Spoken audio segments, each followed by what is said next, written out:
reporting on the games you love by people who love to game. The MMO Reporter Network. MMO Reporter's coverage of PAX East 2012 is brought to you by our exclusive sponsor, Squarespace. Thanks for coming. I'm going to introduce myself. I'm Mike D'Alessio. I'm president of Promo Guys Marketing Group, and I'm the agency for Totale Studios.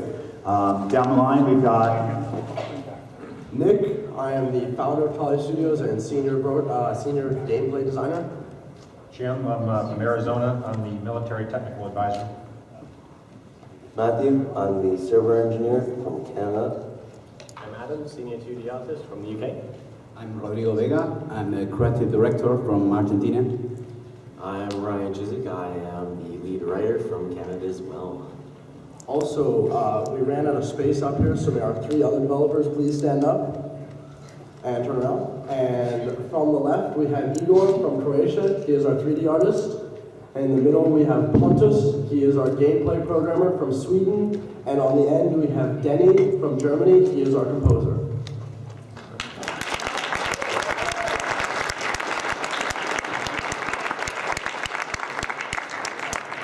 So before we get into some gameplay, I want to give you some history on Novus Aeterno and Totale Studios in particular.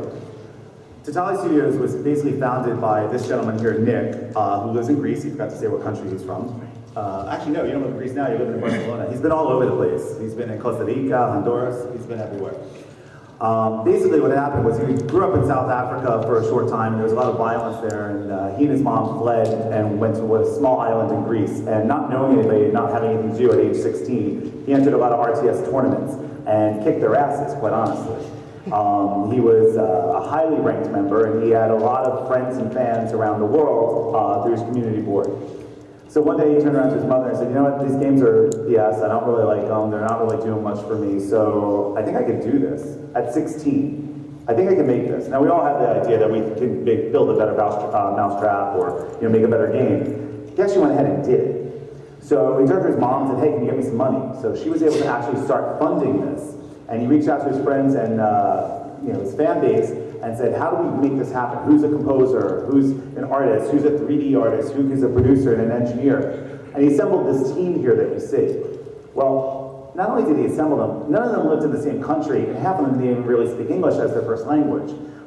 He was able to get them through Skype and through online and create this company based out of Greece at the time. And the first time they even met each other in person was last year at PAX Prime.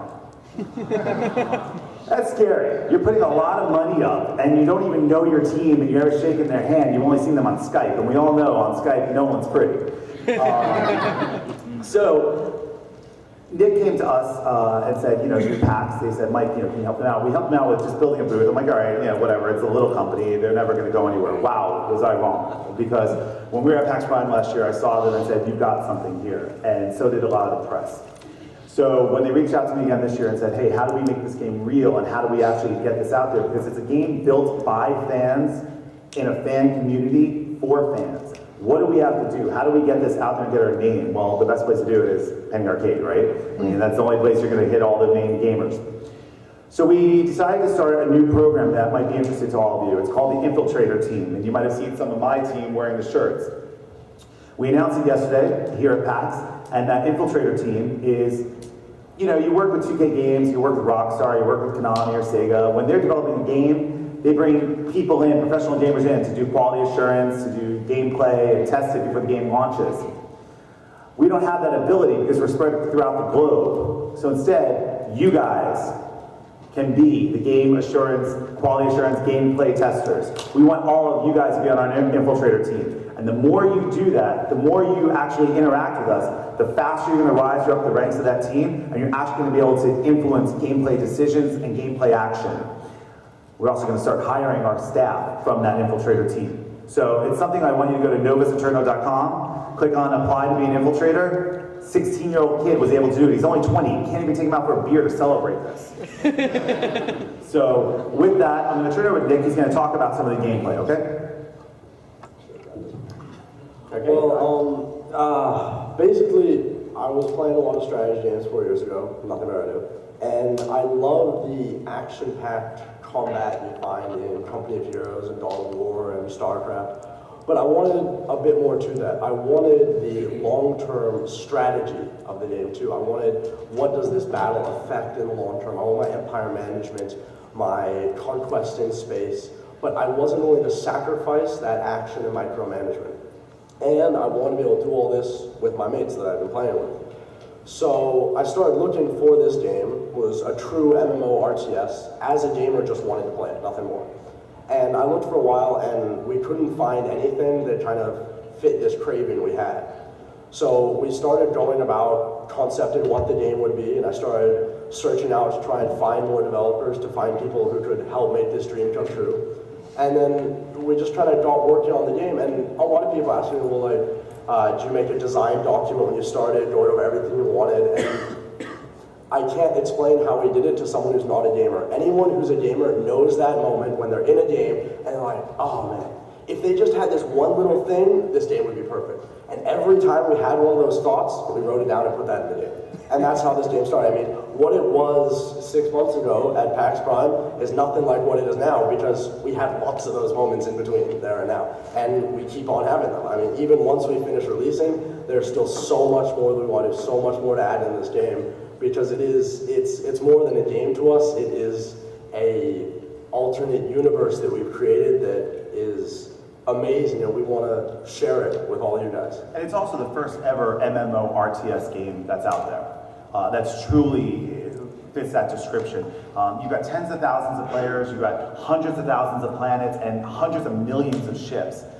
We're very lucky. We have a developer on board, a programmer, an engineer on board, who happens to be a functional autistic person who has the ability to not be distracted by shiny objects like Nick and myself are, and really detail out all of these aspects and make them real and lifelike for all the players. You know, we also have an artist who can whip out a ship in less than 3 seconds flat, and in fact, we're going to be giving away this drawing at our booth later, and it'll be signed by all the artists, which all the programs actually, and the artist did this in what, 5 minutes? Not even. I didn't do that while you guys were walking in. So I mean, he's pretty talented. Nick?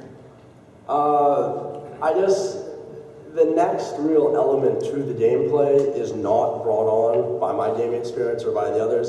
It was really by Jim Hunt here, who is a retired U.S. Air Force Major General. 2-star. And Yeah, give him a round of applause.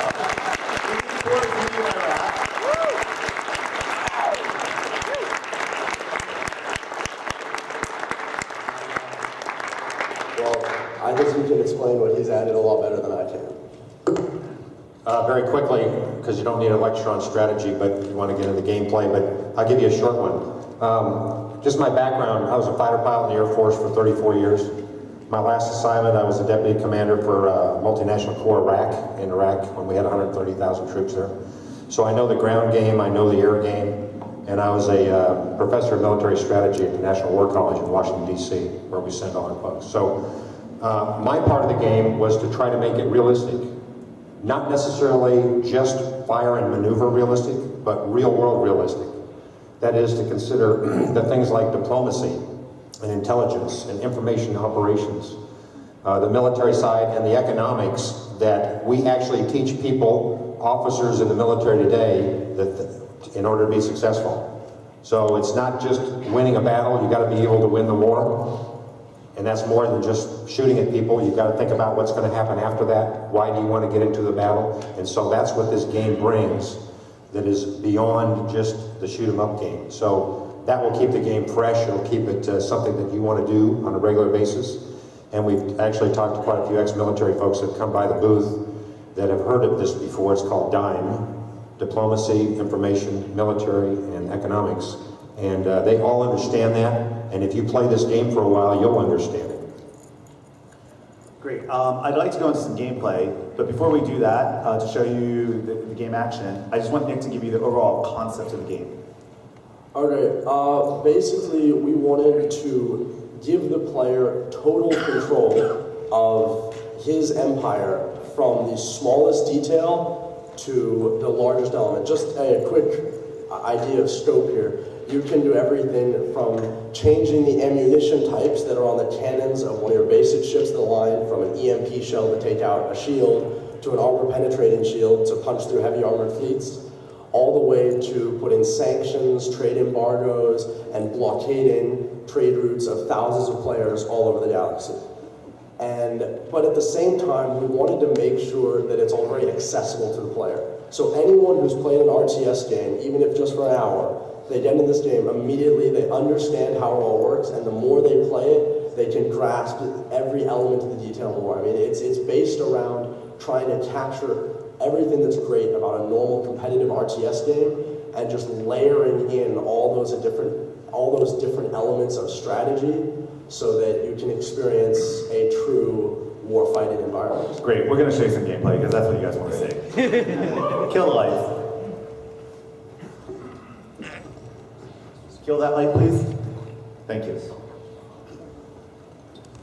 Adam's going to talk you through everything.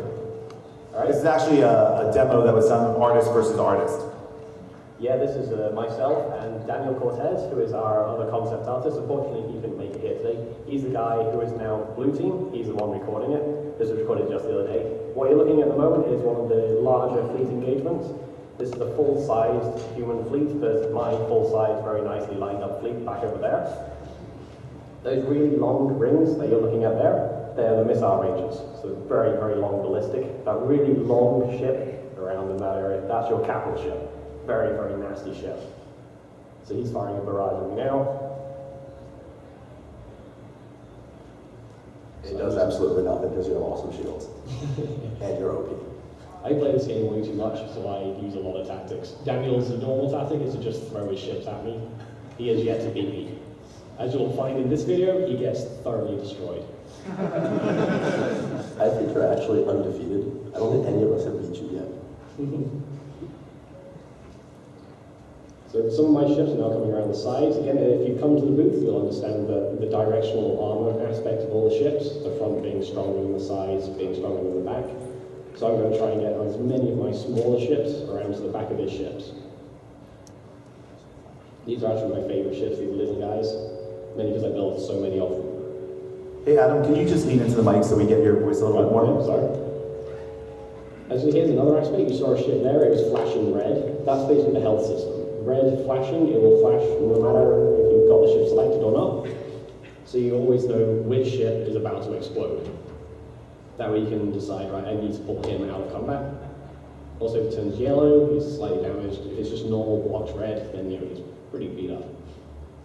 Also, you can notice in these circles around all the ships, that's basically they've ran out of ammunition for their primary weapons. They're now reloading. This idea was actually given to us by our community.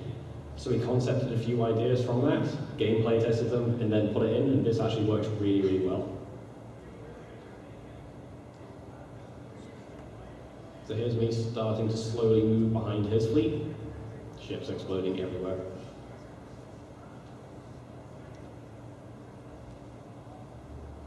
Wait, is this you recorded in the hotel room last night? Day before. Oh, okay. What we don't have on here also is the soundtrack, but if you come by the booth, we can have you listen to some of the music. We wanted to do a live demo of it up here, but we couldn't actually get internet, and well, playing an MMO without internet adds few small problems.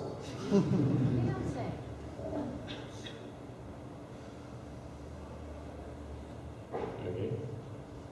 I'm not sure what Daniel is doing here.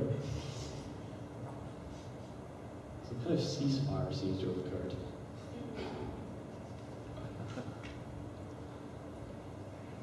Did he pause it? We're all out of ammo.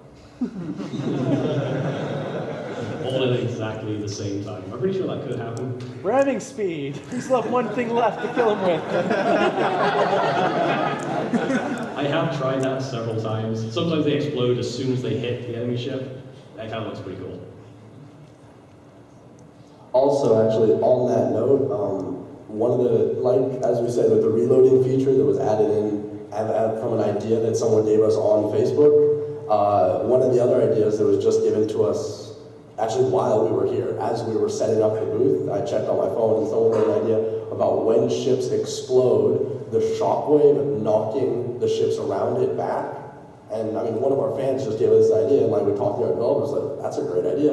And so now that's another one of the new features that will be added in that we got directly from the fans. So someone discussing it on Facebook and posting their idea of, hey, wouldn't this be cool? And that's what we're all about. And if you're an infiltrator, you can do that more often.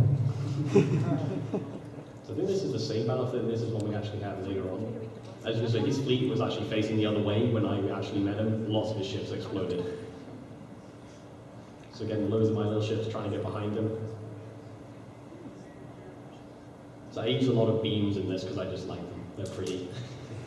And this beautiful art you're seeing, Adam created most of it along with Daniel, who again isn't here. Adam does all of the beautiful ships blowing up and pretty lighty thingies. That's him. And all of the really creepy looking guys all around our booth that look at you like psychotic murderers, that's Daniel. And anything you don't understand what it is, that's Rodrigo. That's mine. Same with his voice. He's also the one that created this drawing while you guys were walking in, and I'm actually afraid to ask what it is. What? Exactly. It's a dragon. I think. Oh, yeah. Oh, that's better than a panel at last PAX. He drew a unicorn. It was scary. I'm not joking. I still have nightmares from that thing.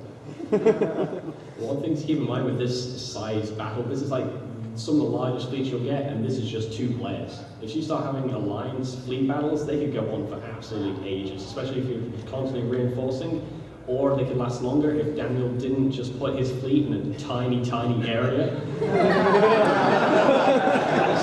I mean, he is getting completely destroyed. Is there a grid limit for the number of ships?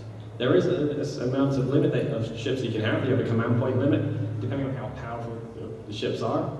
It depends how many you can have. It's effectively a really advanced population cap system based on the strength of different weapon shields, engines that you put onto your ships.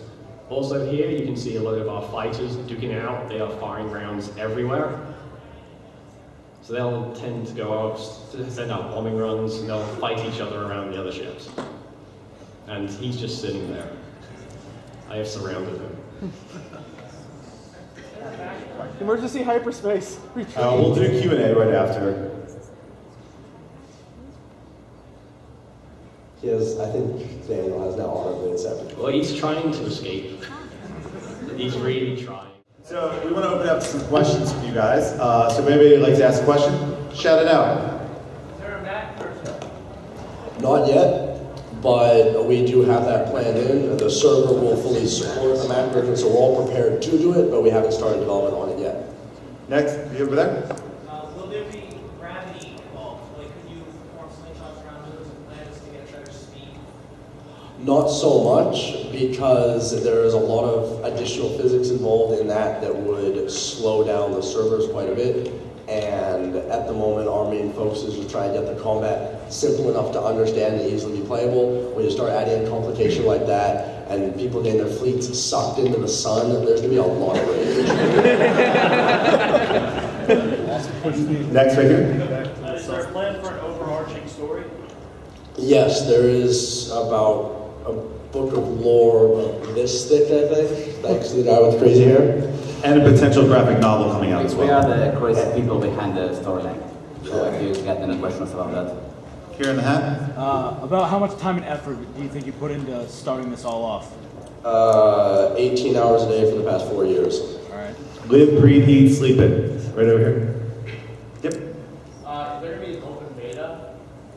We will be having a short period of open beta before launch, but the main beta will be through the infiltrator program that Mike explained at the beginning. Right. In the hat in the back. This game looks interesting now. What are you doing to keep me interested, say, a year, 2 years from now? Well, as I explained, as we play the game, those ideas of, oh, cool, wouldn't it be cool if we had this? That's how our development works, and it will be the same afterwards. And we'll be incorporating a lot of the ideas of those type that our infiltrators have as they're playing it, of the, oh, cool, wouldn't that be cool to add in? Also, we'll be adding more races on the game. At launch, the game will only have probably 2 races and a couple of factions. but we are planning to have at least 4 or even 5 races in the game. So there will all be different, and we'll have a lot of ideas. I mean, if you got any of the sketches I've been doing on the table at the booth, well, you can see that there are more monsters and weird stuff going on than what you have just seen. Weird stuff. Front row. So we can move forward and back, left and right, why not? He asked, you can move forward and back, left, right, why not up and down?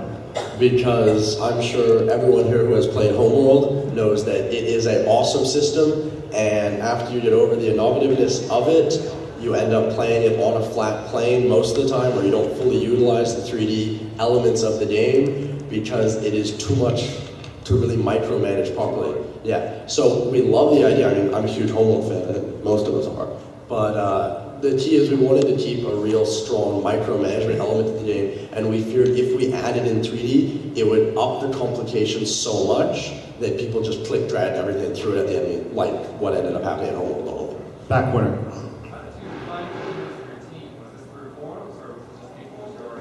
The question was, how did you find the pieces of people on your team? Was it through forums? We rugby tackled them in the streets. No, I'm not joking. We found a lot of people through gamediv.net, and a majority of them,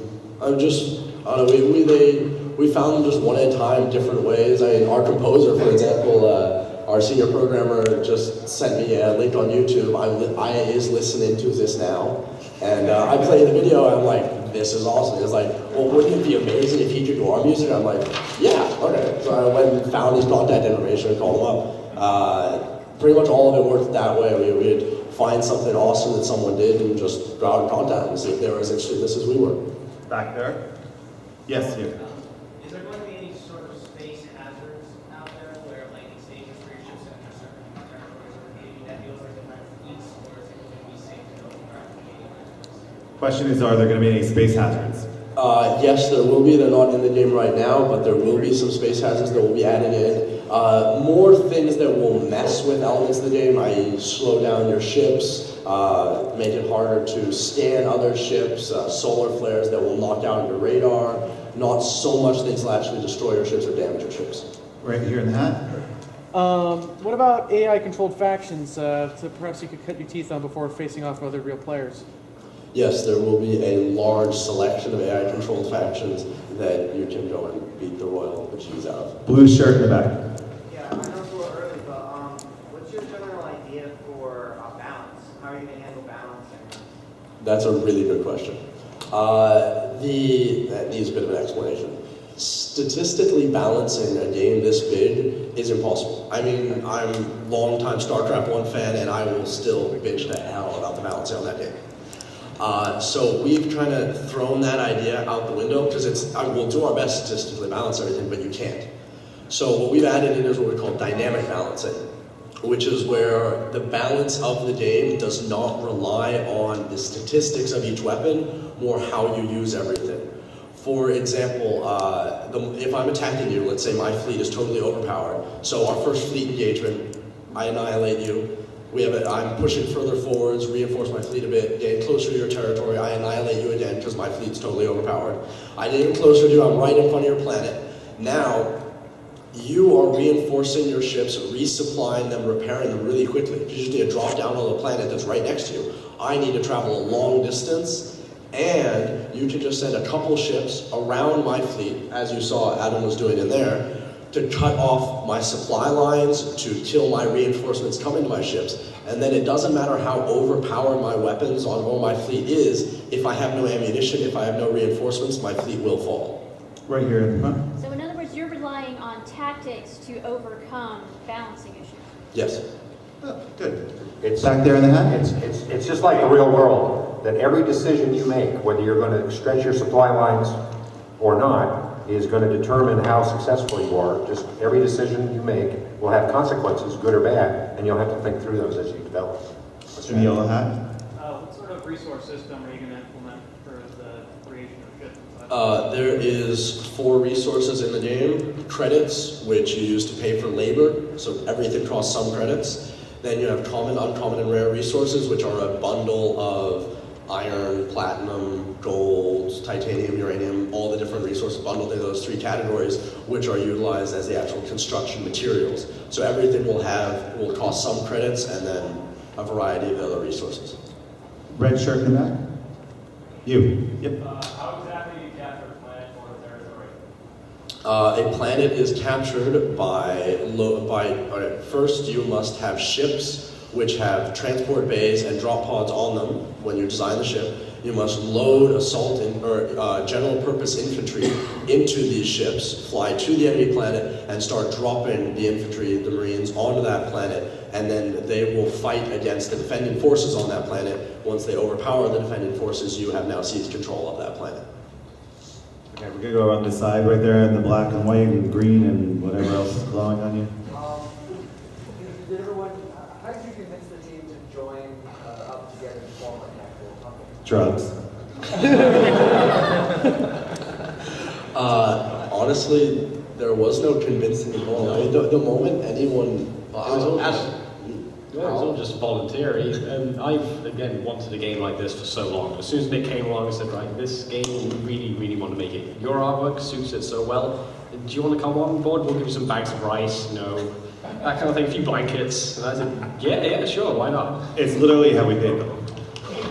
Yeah. Okay, right over here.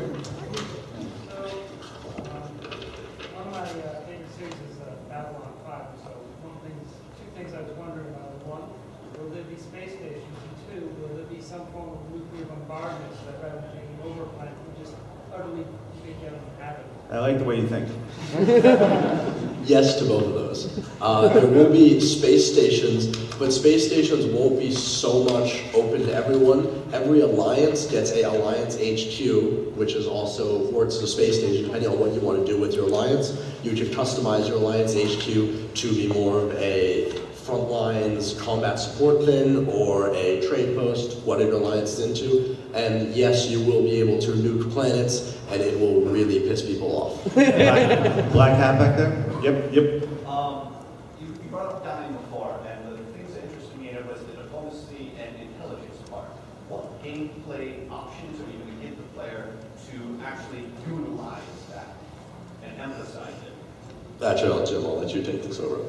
That's a great question because you can do it a lot of different ways. First off, the diplomacy, obviously, the first part is the mechanization of it starts with a chat room and being able to form alliances and maintain alliances. The real diplomacy part of this game is not necessarily the chat room part, but it's how big do you make your alliance, and when you get an alliance that's so big that you start losing the same focus on what you're doing, it might start to break up. So the diplomacy part is the right size alliance to do the kinds of things you want to do, but not so big that it's ungainly or starts to break up. So lots of different things in the diplomacy thing. Starts with the chat room and then gets mechanized into how you formalize that alliance. On the intelligence part is a really good question and really exciting part, because we all know that intelligence and the ability to collect intelligence costs money. It costs some amount of resources. And every bit of intelligence you get may or may not be correct. So as we develop the intelligence part of this thing, we have to look at how much it costs, how reliable is it, and at some point in time you may get more information, not intelligence, you get information and data that you have to then coalesce and interpret and turn it into intelligence. You might know a fleet is going towards solar system 781, and that's data.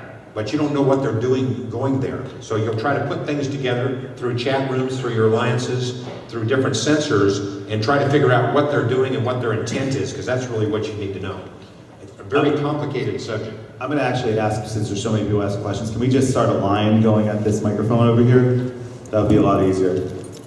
I want to make sure we get to all of you.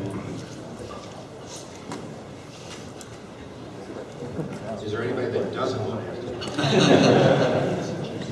Are you all interested in the infiltrator program? Yeah.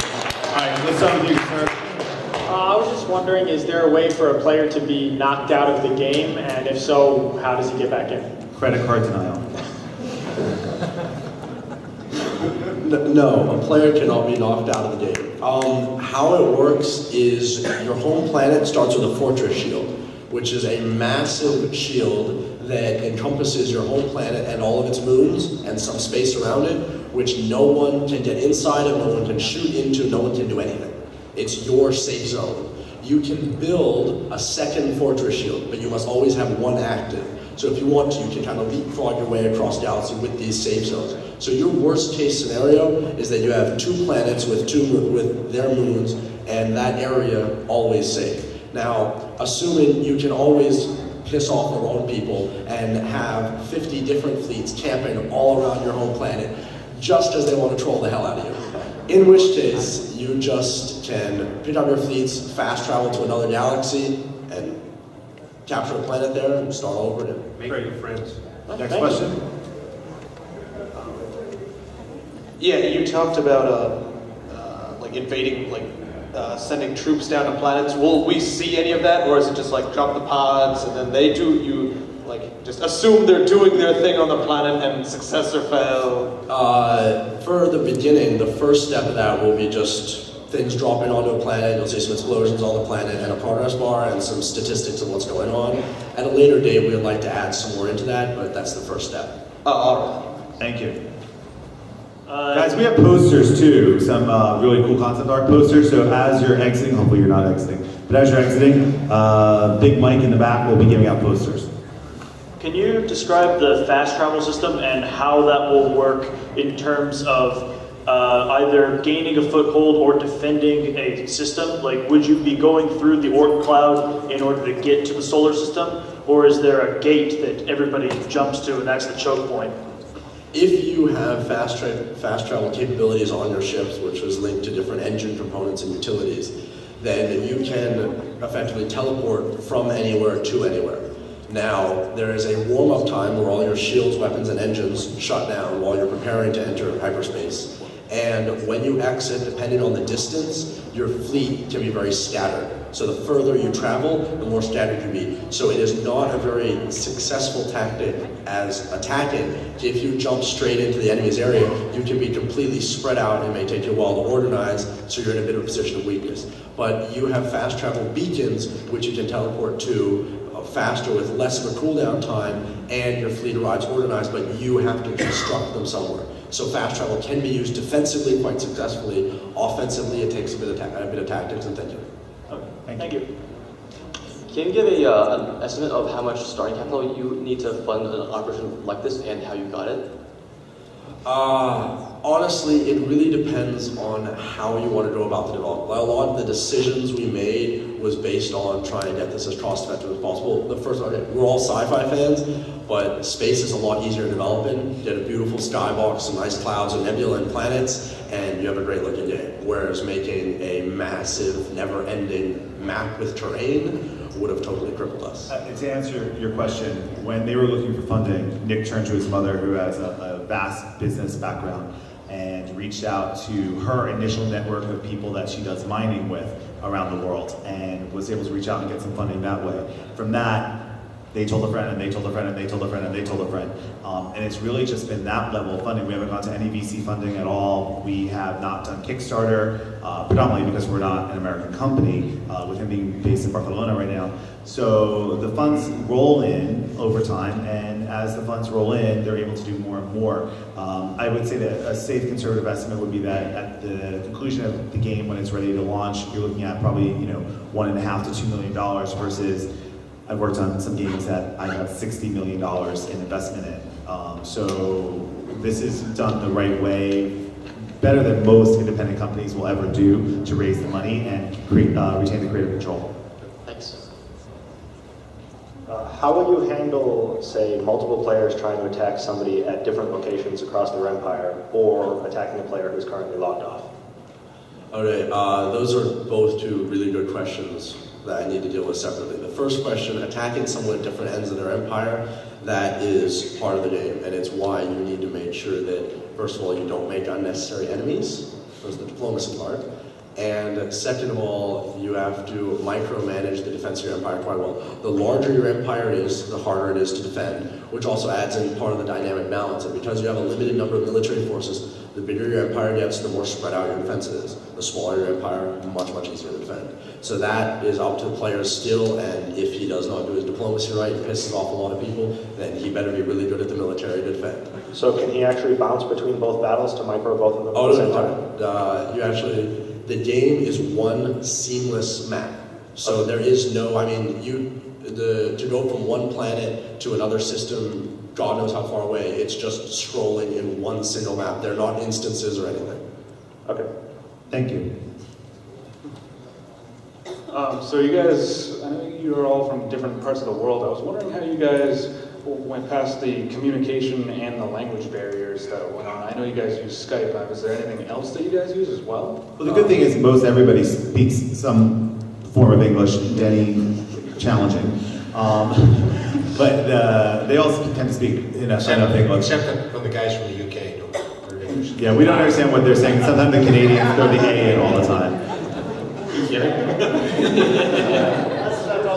They keep on referring to mooses. I don't get what they're on.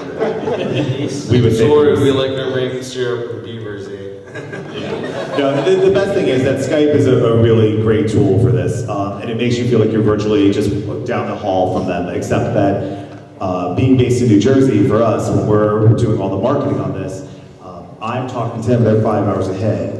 So by the time I'm talking to him, he's normally sleeping and he has to wake up to do our conference calls at 6 p.m. East Coast time, 11 o'clock their time, but they get up and they do the calls. And Google Translate. Yes. Next. Oh, sorry to ask such a cynical question, but what's the intended business model right now?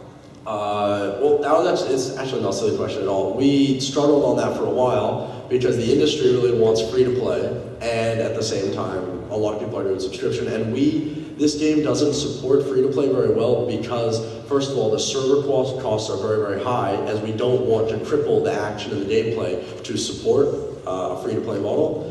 So what we decided to do in the end is that it's a single download fee of $35, and then you have lifetime subscription to the game. You own it, play it as much as you want. There will be a cash shop, but it is for skins and graphics only. As Matt said, Matt, you want to say your phrase that you're proud of? It's pay to skin, not pay to win.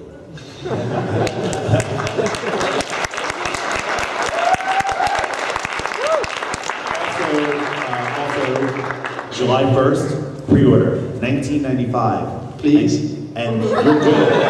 There's no other upcharge ever. So $19.95, save $20.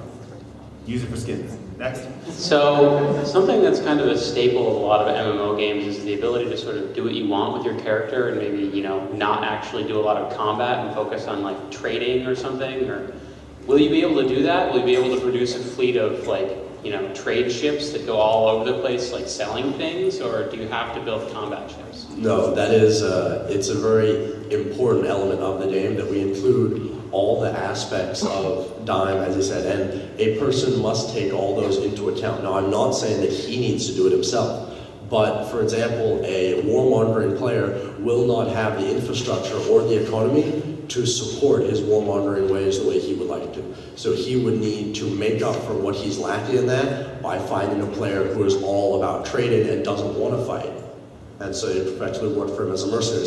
So if you want to trade, if that's all you want to do, you can easily find plenty of people that are more than happy to beat the bejeebies out of anyone that you don't like or anyone who is threatening your trade routes. So we are also planning to have a trade route between planets, right? So that's also, you build up your planets, your factories, everything, you develop new components, research, and stuff you can sell to other players. So that's also how you're going to develop economically, for example. One very specific aspect of crafting in this game Too many interviews. is that most MMOs, crafting is based on chance for failure. In this game, it's based on experimentation. In this game, you have many different types of rare resources. A plus B will give you bonus 1, but that's from me. For another player, A plus B is going to give them bonus 73. And in that way, if you only dabble a little bit in crafting, you're not going to be able to figure out a lot of different these combinations. So you're going to have to rely on people who invest a lot of time into it. So it's going to be a very economically productive way to gain money or other types of resources. So that's the only way you want to play. So effectively, everyone's recipes for crafting is completely different. We don't tell you what it is. You can't Google it. All you people who cheated with the Project Cube in Diablo 2, you know who you are. And since where Matt had a voice, he's been demoing for 2 days straight. So if you come down and you want to ask that question again and get a more detailed answer, just come by the booth and we'll have somebody Google translate them. We have time for about 10 more questions. So that's up 1, 2, 4, 6, 8, up to the last person standing right now. We can take up to those questions. So it seems pretty exciting to be able to have a game and a group of people that you can have help make your game with the funding that you guys suggested or said that you have. But many people, like myself, who are trying to at least be aspiring developers or designers don't have that similar kind of opportunity. Do you have any advice for things like agile game development where maybe you can't put everything into a game that you might want to just because of your limited resources or limited manpower? I want to let you know, starting off, they had no resources. He went to his mother and said, "Not give me $100,000 or drachmas." They were living in Greece. It was, "Mom, help me figure out how I can fund this," and it was through her network of people. That's literally a kid asking his mother, who has some business acumen, "Help me out."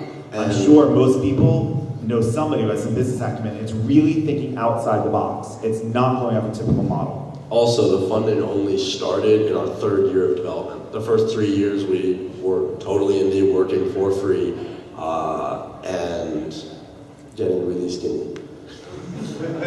So, thank you. That's a great question, though. And if you want to come down and talk to Nick more about it, he'd be happy to go through the details because part of what we want to do here is give education, not just sell the game.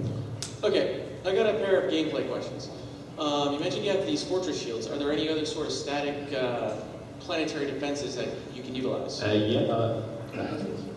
Your moons that you have around your planets, if anyone's ever seen Starship Troopers, the moon has that massive ring of cannons around it. You can essentially turn your moons into giant defense platforms, and they will be able to hold their own against fleets of ships.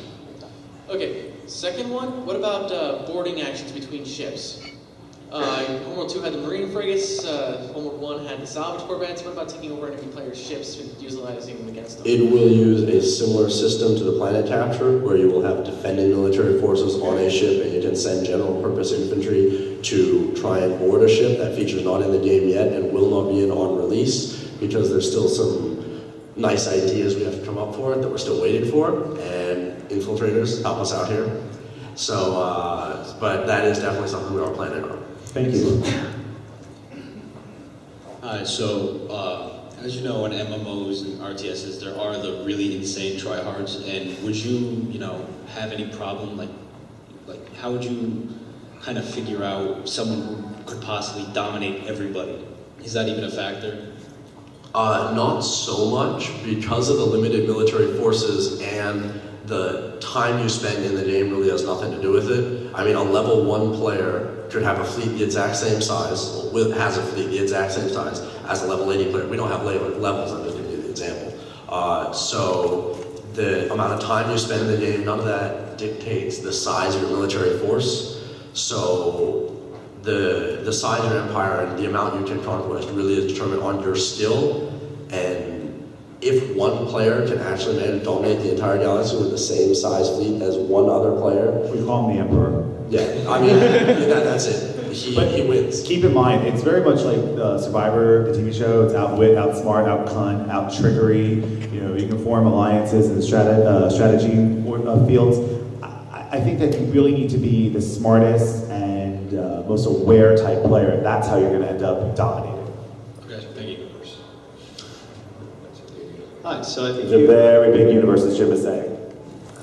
I think you may have answered this as on the way up, but so the iterative process that you have for taking feedback from users and constantly adding stuff in the game, it's really cool for, I think, like agile development. But aren't you afraid of like scope creep? Or don't you have like clear set goals where you finally say, okay, this is done. Like we're gonna go ahead and Yes, fix this now. there are clear set goals, but it goes forward beyond that.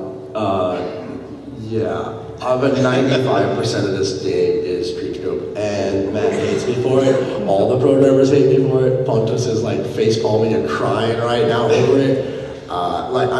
When we run full agile development, and we are entirely used to creepscope, so it actually integrates just fine into our process of chaos. So it's a good thing. It's a good thing. All right. I actually taught him that word, and now he won't stop saying it. Two questions. First, with the resources, you have the credits, common, uncommon, rare. You use those to build the ships. Say you have a fleet of trade ships and suddenly you decide you want to convert. Is there a way to dismantle them for the more resources? There is no such thing as trade ships or warships. You have hulls of ships which have components attached to them. So say you got a dreadnought and it's covered in cannons and you need to trade some resources. You can just land it, retrofit it, remove all those cannons and stick on a whole bunch of transport bays on it. It's still the same ship hull. Okay, and second, you have the whole die method with intelligence. Is there a form of stealth ship with, say, a cloak that you can send into enemy systems on a form of recon? Do you have any plans for stealth operations? We can't talk about that. Sorry, we have 8 minutes left, so I have to try and get through the last 4 questions. But yeah, we're working on stuff like that. All right, thanks. Stealth is only one part. There's a lot that goes. I'm wondering to kind of expand on the question of how do you prevent a player from being attacked when they're not, say, online. And I was wondering if you had considered the idea of having multiple users actually running the same empire, if you will, such that at any given time you could have both or 3 or 4 people all there, all doing parts of the empire, or they take a shift of 6 hours each or something so that they're always there. That's actually something we've already planned in, but in a slightly different way. We want alliances to be small, tight-knit groups that work like that, so you can give your ships to a friend, say, here, use this. Okay, you're going to go attack that. I'm busy colonizing this planet. I can't deal with it. Here, take 5 dreadnoughts. Do with them what you will. Great. And if you lose them, I'll smack you silly. Thanks. And just a really quick one. How many initial users, simultaneous users, do you expect to actually be able to support? We have no idea. Thank you. How many can you support now? Oh, can we support? Yeah. I thought, do we think we'll have? We can support unlimited number of users. We just need to throw out more servers. It takes us 24 hours and we can support unlimited users. Thanks. In regards to the diplomacy aspect of the game, you had mentioned previously that people will be able to obviously go in and basically surround a planet, but the further that you stretch your army, your supply lines get stretched out. Will people be able to ally up and with other people and jump off of their planets, resupply from their bases, yes, and things along those lines? And then with that, are you able to restrict what elements people are able to use your planets for? For example, can I say, well, you can mine on my planet for rare minerals, but you can't land troops on my planet and things like that?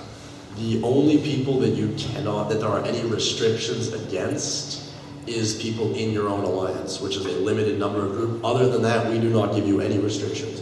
So you can have a word of mouth agreement on anything, but we want to leave that open-ended for the players. Okay. That makes the alliance play really good when one of your buddies comes and drops troops on your planet. The alliance is probably gone by that point. Next. Hi.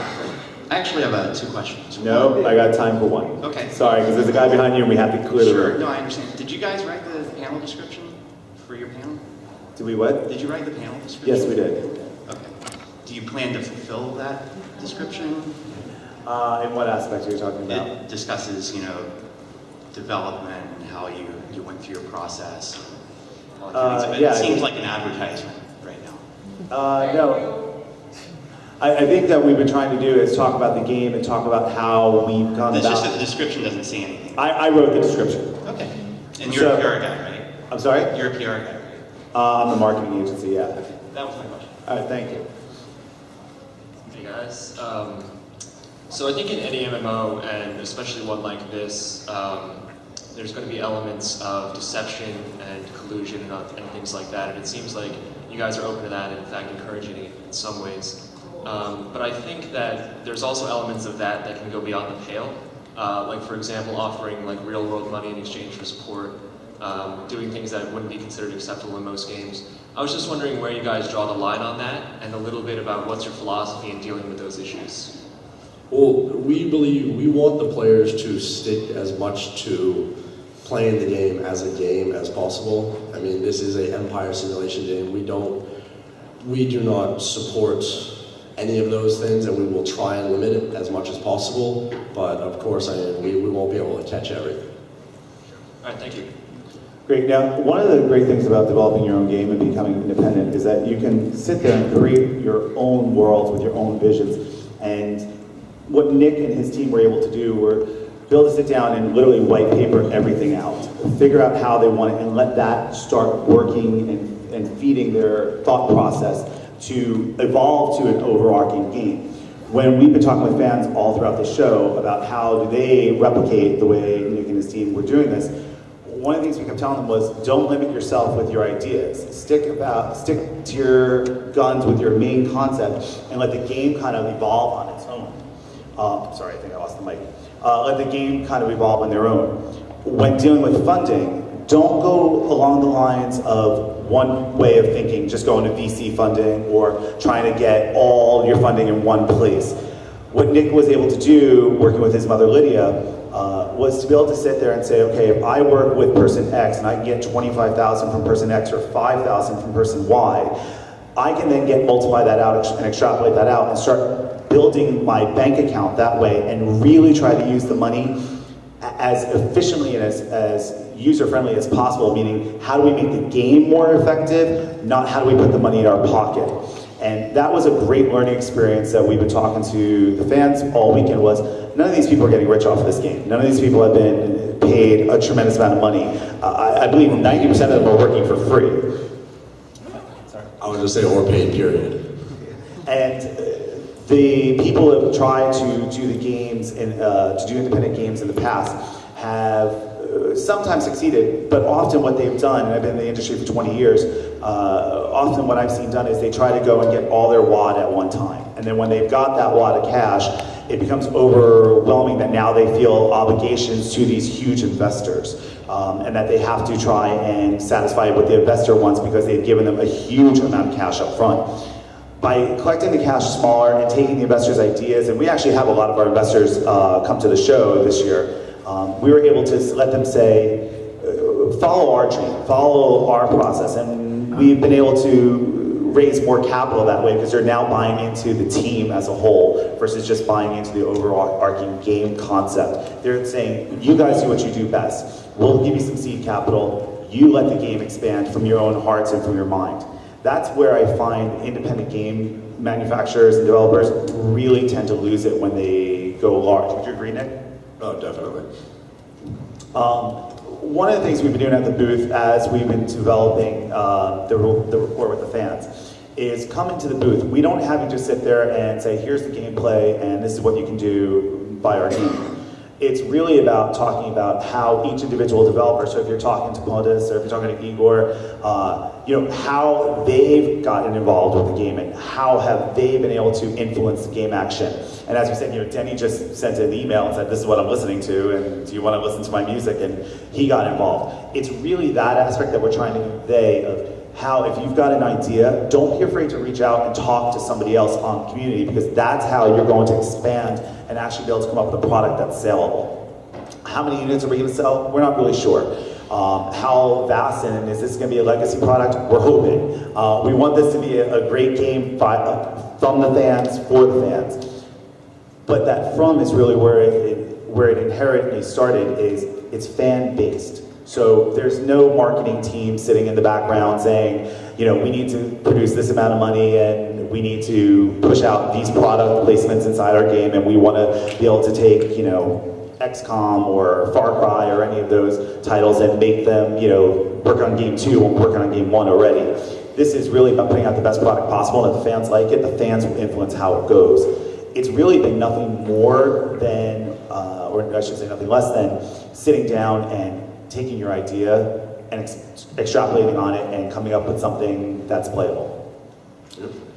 So what I'd like to thank you guys is for coming and appreciate your time. Some of the questions will lead you in one direction, some of the questions will lead you guys down in another direction. But please come down to booth 238. We're right behind Alienware, and we'll be happy to talk to you guys about what Nick's experience has been with trying to develop the game and what the other team members have been with developing the game. You know, selling the game in is one aspect of it, but you ask us any of your questions, how did you raise money? How did you come up with the concept for X, Y, and Z? And how do you get a marketing team? I can tell you right now, I happen to do marketing for a lot of big game companies and movie companies, and I'm doing this basically almost pro bono with my agency because we believe in Nick and we believe in the team. So you can get large, impactful people in the industry to listen to you and believe in your dreams. So stop down, see us, and we'll be happy to talk to you guys one-on-one. All right, thank you guys very much. I just want to end with one final point, kind of sums up what he said, is that just don't be afraid to ask. I mean, I went up to people who are working for major studios and everything, but I thought that they would be a great fit in our team, and I just went up and asked them, because I have no shame. And people left major jobs in studios just because they saw the same dream that I had. It just comes down to don't be afraid to ask, because it doesn't matter if they say no. No reason not to. Yeah, and most times they're not going to say no. If you go walk around this convention right now and you go talk to Elizabeth Toby over at 2K Games, who's their community manager, and if Nick wanted to go up to her and say, hey, you know, you did a great project for BioShock, or you did a great project for Borderlands, how did you get all the fans involved in it? She'll turn around and say, we did X, Y, and Z. Here's how we did it. You guys should replicate that. And, you know, imitation is the greatest form of flattery. Literally, that's what they're doing. They're imitating, but they're also doing it better, because they don't have a lot of constraints. So by going up and talking to these people in the industry leaders, they'll help you out. So if anybody wants to come and talk to Nick afterwards, just come up and see me and we'll set up an appointment for you guys. We're here all day tomorrow, and I think you're still here on Monday, right? Oh yeah. So, you know, if you guys are still in the area, if you're locals, we'll be happy to do a coffee with you if you guys want to do a roundtable. All right? Thank you guys, and don't forget we got posters over there.